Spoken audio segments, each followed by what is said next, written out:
টাঙ্গাইলে পুকুর খনন ও ঘাট নির্মাণে অনিয়মের অভিযোগ উঠেছে। স্থানীয়রা বলছেন ঘাট নির্মাণ করা হয়েছে তা কোনো কাজে আসবে না, ফলে লাখ লাখ টাকা অপচয়ের শঙ্কা তৈরি হয়েছে। এ বিষয়ে আমরা বিস্তারিত জানবার চেষ্টা করব। এই বিষয়ে বিস্তারিত জানাতে যুক্ত হচ্ছেন আমাদের সহকর্মী অভিজিৎ ঘোষ। আমরা যুক্ত হচ্ছি। অভিজিৎ, আপনি নিশ্চয়ই আমাকে শুনতে পাচ্ছেন। অভিজিৎ, নির্মাণ কাজের কি অবস্থা এবং সংশ্লিষ্ট কর্তৃপক্ষ কি বলছেন এই অনিয়মকে নিয়ে?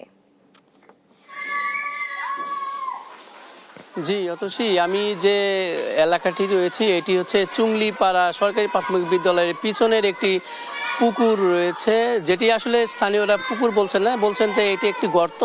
সেই গর্তর ভিতরে এলজিডি কর্তৃপক্ষ একটি ঘাটলা নির্মাণ করেছেন এবং এটি প্রায় 8 লাখ টাকার উপরে এই ঘাটলা নির্মাণ হয়েছে এবং স্থানীয়রা বলছেন যে এই ঘাটলা নির্মাণে সর্বোচ্চ হয়তো 3 থেকে 2.5 লাখ টাকার মধ্যে এটি ব্যয় হওয়ার কথা, কিন্তু এইখানে এই যে লাখ লাখ টাকার প্রকল্প এটি পুরোটাই গচ্ছা গিয়েছে এবং স্থানীয়রা বলছেন যে 9/6 প্রকল্পের একটি উদাহরণ। এবং শুধু যে এই ঘাটাইল উপজেলার এই যে ঘাটলা নির্মাণ এটি না, জেলায় প্রত্যেকটি উপজেলাতে যে ঘাটলা নির্মাণ করা হয়েছে, যে সারা দেশের পুকুর খাল খনন উন্নয়ন প্রকল্পের মাধ্যমে সেই পুকুরের যে ঘাটলা নির্মাণ সেটি আসলে কোনো কাজে আসছে না। টাঙ্গাইলের অধিকাংশ জায়গাতে যে ঘাটলা নির্মাণ হয়েছে, স্থানীয়রা বলছেন যে এটি হচ্ছে অর্থর অপচয়ের জন্য এই ঘাটলাগুলো নির্মাণ হয়েছে এবং এলজিডি কর্তৃপক্ষ বলছেন, আমি কথা বলেছিলাম ঘাটাইলের যিনি উপজেলা এলজিডি কর্মকর্তা রয়েছেন, তিনি বলছেন যে এই যে ঘাটলা নির্মাণ হয়েছে এটি হচ্ছে প্রয়োজনের তাগিদেই তারা করেছেন এবং যারা স্থানীয় সংসদ সদস্য ছিলেন তাদের সুপারিশের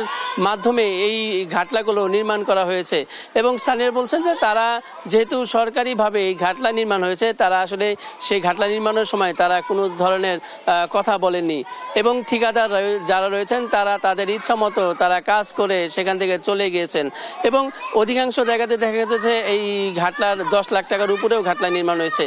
সম্প্রতি গোপালপুর উপজেলার মোহনপুরে একটি ঘাটলা নির্মাণ করার সময় যখন ঢালাইয়ের কাজ শেষ হয়েছে, সেই মুহূর্তে সেই ঢালাই সম্পূর্ণ ভেঙে পুকুরে পড়ে গিয়েছিল এবং পরবর্তীতে সেই ঠিকাদারি প্রতিষ্ঠান সেটিকে অপসারণ করেছে এবং কর্তৃপক্ষ বলছেন যে যেহেতু এই পুকুর পাড়ের মাটি সেটি নরম, সে কারণে এই ঢালাইয়ের যে কাজ সেটি ভেঙে পড়েছে।